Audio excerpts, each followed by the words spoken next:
चीज को हम मानने के लिए नहीं तैयार हैं। ये अम्बेडकर जयंती है, हम मानने के लिए ये बात नहीं तैयार है कि जैसे description the present time is right, God is very kind to me when he could miss it, they some kind of psychology के that bishop once they men try to come them tell me not is not full number right only when he could miss it, they some kind of how together।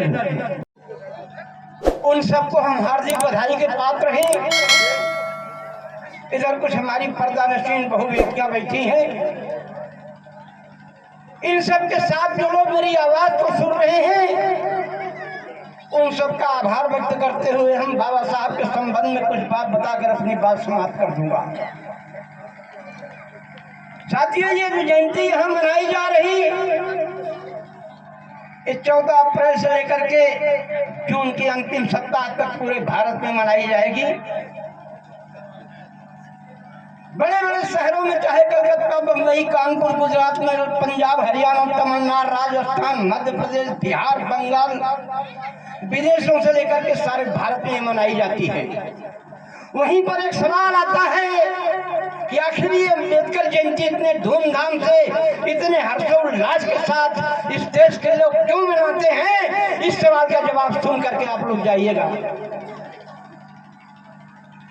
साथियों, हम आपको बताएं कि बाबा साहब का जन्म सन 1891 में 14 अप्रैल को मध्य प्रदेश के महू गांव छावनी क्षेत्र जिला इंदौर में हुआ था। जिस सन शताब्दी में बाबा साहब का जन्म हुआ था उस समय हमारे देश की अर्थव्यवस्था, यहाँ के आदिवासी मूल निवासियों की दुर्दशा और ये मनवादियों का आतंकवाद अपनी चरम सीमा पर था। यहाँ के लोगों को नीच और छूत करार देकर के कुत्ते और बिल्ली से बदतर जिंदगी जीने के लिए मजबूर किया गया था। यहाँ के लोगों की जमीन जायदाद पर एकाधिकार कब्जा करके उन्हें भूमिहीन बना दिया गया था। यहाँ के लोगों को साफ कपड़ा पहनने पर रोक लगा दिया गया था। यहाँ के लोगों को कुएं और तालाब का पानी पीने से मना कर दिया गया था। यहाँ के लोगों को शिक्षा और साहित्य से वंचित कर दिया गया था। उस दिन मुझे याद आ रहा साथियों जिस नजारा को मैंने देखा था। आज ये मेरी उम्र 89 वर्ष से मैं बूढ़ा हो चुका हूँ, अगले साल में 80 वर्ष का हो जाऊंगा। 11 बार मेरी जेल हो चुकी है, लेकिन मेरे पास कोई ऐसा मार्कशीट, मैं पढ़ा लिखा नहीं था, मुझे चपरासी की भी नौकरी इस देश में नहीं मिली। फुटपाथ की गोद पर पैदा हुआ, फुटपाथ ही पर जी रहा हूँ और फुटपाथ ही मर मरूंगा। एक चीज का हम निवेदन आप लोगों से जरूर करूंगा, वो बाद में बताएंगे। तो हम आपको शुरुआत यहाँ से करते हैं कि बाबा साहब विश्व के सबसे बड़े लोकतांत्रिक गणराज्य भारत के संविधान निर्माता, दलित शोषणों के मसीहा कहे जाने वाले, अद्यप कानून, दर्शन और समाज शास्त्र के महान विद्वान थे। लेकिन जात प्रथा के संकीर्णता के कारण उन्हें कदम कदम पर अपमानित होना पड़ा। सर्व समाज के लोगों द्वारा उन्हें घृणा और प्रताड़ना का शिकार होना पड़ा। परंतु इस दुर्दशाओं से उनका मनोबल वंचित नहीं हुआ, उनके संघर्ष और साहस की शक्ति और बढ़ती गई। अंतोगत्वा एक दिन अपने मकसद में कामयाब हुए। इसी कड़ी में हम आपको बता दें कि सन 1930 में, सन 1830 में जब ये गुलाम था, लंदन में एक गोलमेज कॉन्फ्रेंस बुलाई गई जिसमें डॉक्टर भीमराव अम्बेडकर को इनवाइट किया गया था। बाबा साहब वहां गए, भारत की गतिविधियों पर चर्चा करते हुए उन्होंने कहा कि इस देश में अंग्रेजों की अफसरशाही की सरकार यहाँ के आदिवासी मूल निवासियों का कोई कल्याण नहीं कर सकी। यदि उनके जीवन में कोई परिवर्तन किया गया होता, ये बाबा साहब का भाषण है, परिवर्तन किया गया होता तो यहाँ के सर्वर जाति के लोग अंग्रेज को बुरा मानते और उनके इस बुराई को न सुनने के लिए यहाँ के लोगों का कोई कल्याण नहीं किया। दूसरी कड़ी में सन 1949 में 20 नवंबर को संविधान सभा में संविधान पेश करते हुए बाबा साहब ने इस मुल्क की गतिविधियों पर चर्चा करते हुए कहा था कि सन 1950 में 26 जनवरी को राजनीति में तो हम बराबर हो जाएंगे, लेकिन हमारी रुचि की स्थिति, हमारा सम्मान, हम अपने अधिकार से वंचित रहेंगे। इस बात का मुझे दुख है। ये बात कह करके संविधान को पेश कर दिया था। साथियों, अभी हमने आपको बताया कि बाबा साहब का जन्म सन 1891 में 14 अप्रैल को मध्य प्रदेश के महू गांव छावनी क्षेत्र जिला इंदौर में हुआ था। समस्या गंभीर थी। जात पात, छुआछूत, ऊंच नीच, भेदभाव इतना ज्यादा घोर था कि जिसका प्रण करना हमारे बूते की बात नहीं है। जिस नजारे को हमने काफी हद तक देखा है आज के 60 साल पहले क्या दुर्दशा थी। लेकिन बाबा साहब 4 महीना के थे। रामजी राव सकपाल इंदौर मध्य प्रदेश से पढ़ाई करके महाराष्ट्र सतारा चले गए। सतारा में कहीं चपरासी की नौकरी ढूंढी और भीमाबाई अपने बच्चों का पालन पोषण करने लगी। किसी तरह समय कट रहा था। समय गुजरता गया। अम्बेडकर की उम्र 5 साल हो गई। भीमाबाई ने एक दिन अपने पति रामजी राव सकपाल से कहा कि बच्चा 5 साल का हो गया है, इसको पढ़ाना चाहिए, इसको किसी स्कूल में एडमिशन करा दीजिए। रामजी राव सकपाल ने कहा इतना कष्ट छुआछूत है कि किसी अछूत के बच्चे को किसी स्कूल में एडमिशन होना बहुत मुश्किल है और पैसा भी लगेगा। उन्होंने कहा कुछ भी हो लेकिन इसको पढ़ाया जाएगा।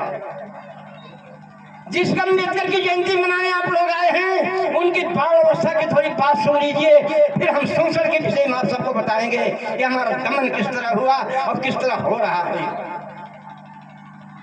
रामजी राव सकपाल चपरासी की नौकरी कर रहे थे। बच्चे को सुबह लेकर के जाते थे कई स्कूलों में। जब लोग सुनते थे कि महान जाति का है, ये नीच है, अछूत है, उसको फटकार करके भगा दिया जाता था कि तुम्हारे बच्चे को स्कूल में एडमिशन नहीं लिया जाएगा, इसको कोई दूसरा बच्चा छू नहीं सकेगा। इस तरह की छुआछूत थी इस देश में। कई स्कूलों पर गए लेकिन उनका एडमिशन नहीं हो सका। उन्होंने भीमाबाई से कहा कि लग रहा कि इसको हम पढ़ा नहीं पाएंगे। भीमाबाई ने कहा फिर लेकर के जाइए, हो सकता कोई दयालु हो तो कर ले मेरे बच्चे को। एक स्कूल में लेकर गए सतारा में ही। वो मास्टर थोड़ा हमारी तरफ बूढ़ा था, उसको दया आई। उसने कहा तुम्हारे बच्चे का नाम तो हम लिख लेंगे, एडमिशन कर लेंगे, लेकिन याद रखो इसको समझा देना कि इसको क्लास के अंदर नहीं आने दिया जाएगा। बाहर जहाँ सब बच्चे जूते निकालते हैं वहीं बैठ करके इसको पढ़ना पड़ेगा। रामजी राव सत्ते में आ गए। बोले जो मेरे बच्चे को आप अंदर आने नहीं देंगे, ये पढ़ेगा कैसे, ये ज्ञान कैसे पाएगा कि आप क्या पढ़ा रहे हैं, इसको बाहर से कैसे पढ़ पाएगा साहब। उन्होंने कहा कि सुनो, हम इसको ऐसी जगह पर बैठा लेंगे कि बाहर से सब कुछ देखता रहेगा। जहाँ सब बच्चे जूते निकालते थे वहाँ बैठने का स्थान मिला। इतना बड़ा छुआछूत था इस देश में। और आप लोगों को कुछ हम सबक बताएंगे, सुन करके गहन करके तब जाना। खास तौर से हम अपनी बहू बेटियों से इस बात को कहना चाहूंगा। वहीं पर बैठ करके विद्या अध्ययन करने लगे, पढ़ने लगे। एक दिन का जिक्र है कि 5 साल का बच्चा अपने घर से बस्ता लेकर के स्कूल जा रहे थे। रास्ते में बादल घिर आया, पानी बरसने लगा। पानी बरसने लगा, भीगने के डर के मारे एक मकान की दीवार से चिपक कर 5 साल का अम्बेडकर खड़ा हो गया। गृह मालकिन किसी ब्राह्मण घर की थी। किसी ने बताया कि तेरे दीवार के पीछे एक अछूत का बच्चा आकर के खड़ा है। वो निकली घर से, आकर के अम्बेडकर को लाश से मार दिया।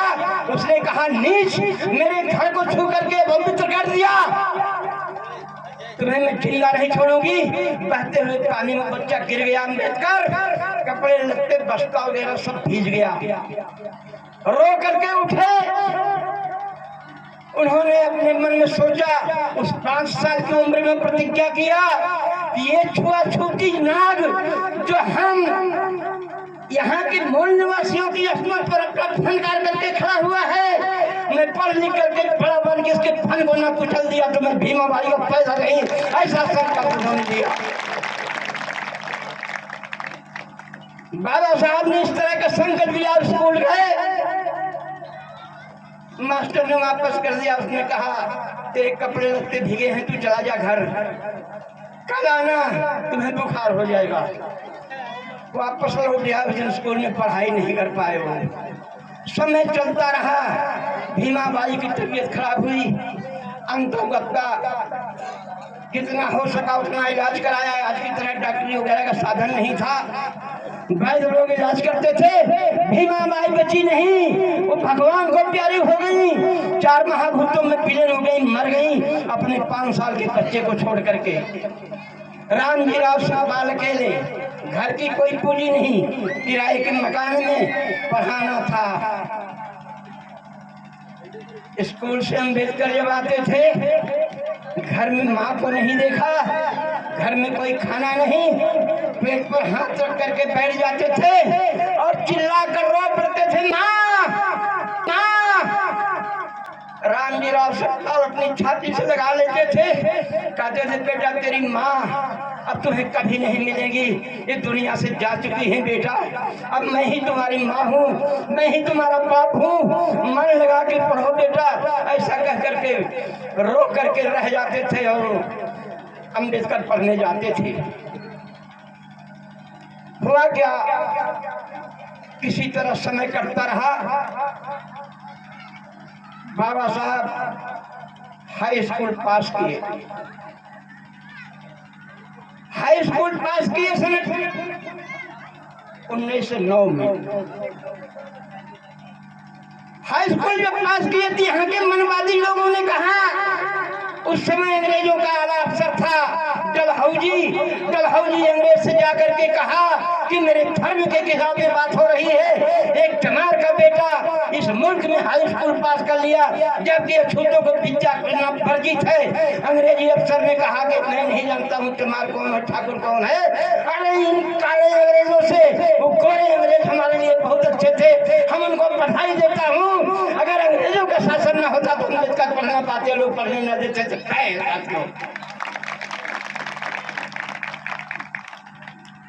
उन्होंने कहा इसकी पढ़ाई में नहीं छुड़ाऊंगा तुम्हारे कहने से, एक पढ़ रहा तो पढ़ेगा। डलहौजी ने कहा। अम्बेडकर पढ़ते रहे, आखिरकार में उनके पिता बूढ़े हो गए क्योंकि उम्र उनकी ज्यादा हो गई थी। हाई स्कूल के बाद इंटर के लिए एडमिशन का कोई पैसा नहीं था, कोई साधन नहीं था।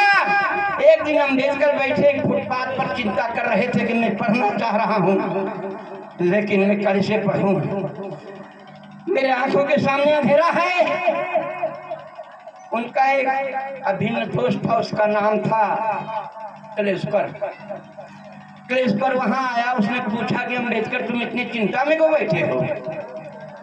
उन्होंने कहा मैं पढ़ना चाह रहा हूँ, पिताजी बूढ़े हो गए, तबीयत नहीं ठीक, माँ 5 साल पहले स्वर्गवासी हो गई, मैं इसी शोक सागर में डूब रहा हूँ, कुछ समझ में नहीं आ रहा क्या करूं।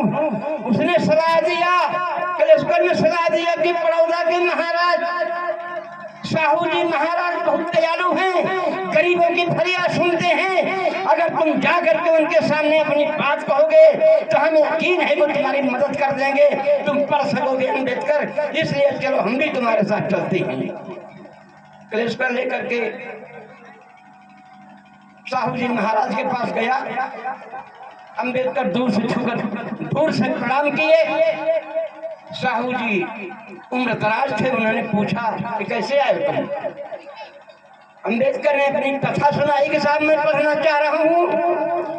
माँ मर चुकी हैं, बाप बूढ़े हो गए, बीमार पड़े हैं। हाई स्कूल में प्रथम श्रेणी से उत्तीर्ण किया हूँ, मैं इंटर में एडमिशन लेना चाह रहा हूँ, लेकिन मेरे पास कोई पैसा नहीं है। मेरी हो सके तो मदद कर दीजिए, मैं आजीवन आपका एहसान मानता रहूंगा।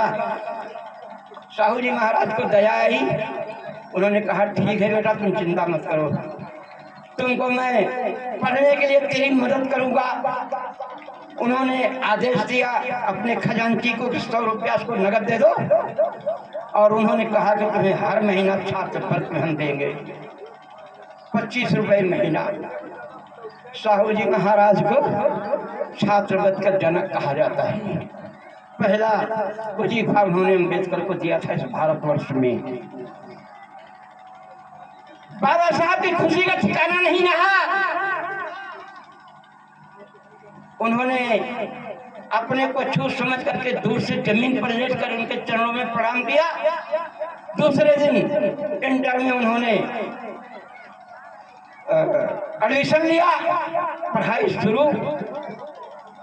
इसी तरह से समय कटता रहा, और उस समय बाल विवाह प्रथा थी।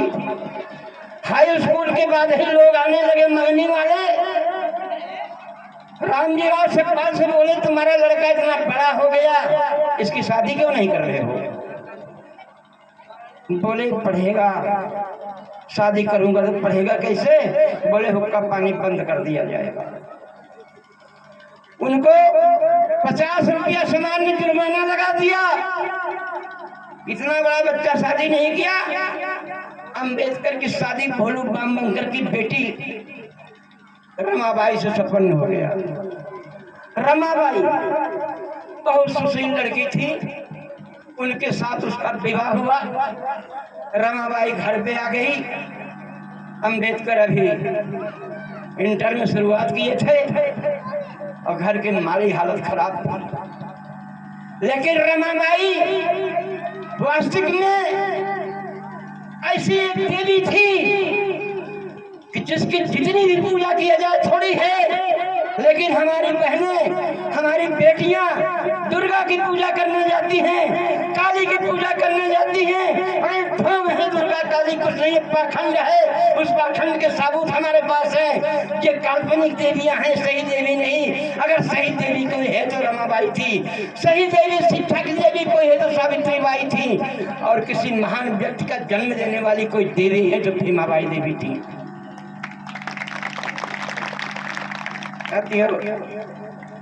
जब बीए कर लिए, रमाबाई फटे चिथड़ी पहन करके घर में रहती थी, लेकिन अम्बेडकर का ध्यान उस तरह रखती थी कि जैसे वो अम्बेडकर की बहन भी थी, अम्बेडकर की पत्नी भी थी, अम्बेडकर की माँ भी थी, अम्बेडकर की बेटी भी थी। इस तरह से उनकी सेवा करती थी वो।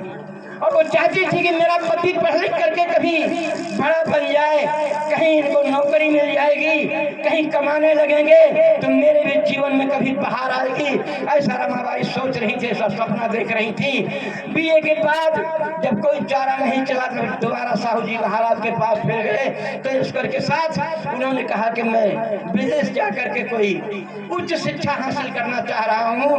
मैं बीए को अच्छे नंबरों से पास किया हूँ, प्रथम श्रेणी से उत्तीर्ण हुआ हूँ। उन्होंने कहा ठीक है, हम तुमको बाहर भेजेंगे पढ़ने के लिए। साहू जी महाराज की दौलत न होती तो अम्बेडकर इतने बड़े विद्वान न होते। इसलिए हम जहाँ अम्बेडकर का नाम लेते हैं वहीं पर साहू जी महाराज का नाम ले जाने वाले हैं। याद रखिएगा, आप लोग ध्यान रखिएगा इस बात को। उन्होंने अम्बेडकर को अमेरिका भेजने की तैयारी कर दिया। बाबा साहब को सन 1913 में 17 जून को भारत से जलपोत द्वारा अमेरिका के लिए रवाना हो गए, और अमेरिका में पहुंच करके बहुमंजिली इमारत कंबोडिया विश्वविद्यालय में उन्होंने दाखिला ले लिया। कंबोडिया विश्वविद्यालय में दाखिला लिया। बाबा साहब जब पीएचडी में अमेरिका टॉप आए तो अमेरिका वासियों की देखने के लिए भीड़ लगी कि भारत का एक गरीब बच्चा अमेरिका में आकर के अमेरिका टॉप हो गया। दिमाग नहीं कंप्यूटर था, इंसान नहीं वो भगवान था। ये हम लोगों का उद्धार करता और हम लोगों का परमात्मा था अम्बेडकर, जिसलिए हम उनकी जयंती यहाँ मनाने आए साथियों। उनके विषय में आप लोग जान के जाइएगा। बाबा साहब पीएचडी किया, वहां के लोगों ने कहा कि तुम्हें कुछ इनाम अकराम दिया जाएगा, तुम बहुत अच्छे छात्र हो। और बाबा साहब को वहां एक चीज का बड़ा ताजुब लगा। ताजुब क्या लगा कि अरे ये अमेरिका में जब से मैं आया हूँ किसी ने मेरी जात नहीं पूछी, यहाँ कोई छुआछूत नहीं है, यहाँ कोई ऊंच नीच नहीं है, सब एक दूसरे से भाईचारा से गले मिलते हैं। इस देश में अगर मुझे रहना पड़ता तो मेरे लिए स्वर्ग था, लेकिन भारत जैसा नर्क देश में हमको न जाना पड़े तो ज्यादा अच्छा, ऐसा कभी कभी सोच रहे थे। उन्होंने कहा कि अगर मुझे कुछ इनाम इकराम देना ही है तो मुझे लंदन में भेज करके अर्थशास्त्र पढ़ने का मौका दे दिया जाए। मैं अर्थशास्त्र पढ़ूंगा, राजनीति पढ़ूंगा, इकोनॉमिक पढ़ूंगा। पढ़ाई की प्यास उनकी घटी नहीं। तब तक इधर होता क्या है भारत में? होता ये है अंग्रेजों भारत छोड़ो। यहाँ के क्रांतिकारी लोग अंग्रेजों को भगा करके देश को आजाद कराना चाह रहे थे। साहू जी महाराज एक लेटर लिखते हैं कि अम्बेडकर यहाँ बिगड़ बच चुका है और अंग्रेजों भारत छोड़ो। हमको लगता है कि लड़ाई टूट पकड़ेगी, इसमें तुम्हें भाग लेना जरूरी है। साहू जी महाराज ने बुलाया अम्बेडकर को, अपनी पढ़ाई अधूरी छोड़ करके भारत में आना पड़ा। भारत में आना पड़ा। आखिरकार में 4 साल की छुट्टी वहां उन्होंने मांगा था। वहां का हेडमास्टर हंसने लगा, बोले 4 दिन की छुट्टी जाती, 4 साल की छुट्टी नहीं दी जाती है। बोले मैं अपनी अधूरी पढ़ाई को कभी पूरा करूंगा। किया उन्होंने पूरा, किया उन्होंने पूरा। लेकिन साथियों बाबा साहब के संबंध में उनके जीवन चरित्र पर बताऊं तो बड़ा सगर ईश्वर इंसाफ करता तो न्यायालय नहीं होते। लोग कहते हैं कि भगवान फैसला करता है, कोई किसी के साथ ईश्वर को इंसाफ कर, ईश्वर इंसाफ करता तो कहना ये चाह रहे थे कि हाई कोर्ट न होता, सुप्रीम कोर्ट न होता, जिला पंचायत न होता, ग्राम पंचायत न होता। ईश्वर अगर किसी के कर्मों पर दंड देता तो पुलिस न होती, पीएससी न होती, हथकड़ी बेड़ी न होती और फांसी और अदालत ये न होता। इसका मतलब कि कोई भगवान न इंसाफ करता है, न कोई भगवान फैसला करता है। एक चीज को हम मानने के लिए नहीं तैयार हैं, ये अम्बेडकर जयंती है। हम मानने के लिए ये बात नहीं तैयार है कि जैसे discrimination the present time is right, God is very kind to them when he could miss it there some kind of survival together we should punish them and try to calm them, tell me not is more full number 5 only when he could miss it there some kind of together। बात को समाप्त करता हूँ। आप सबको जय भीम, जय भारत, जय संविधान, जय।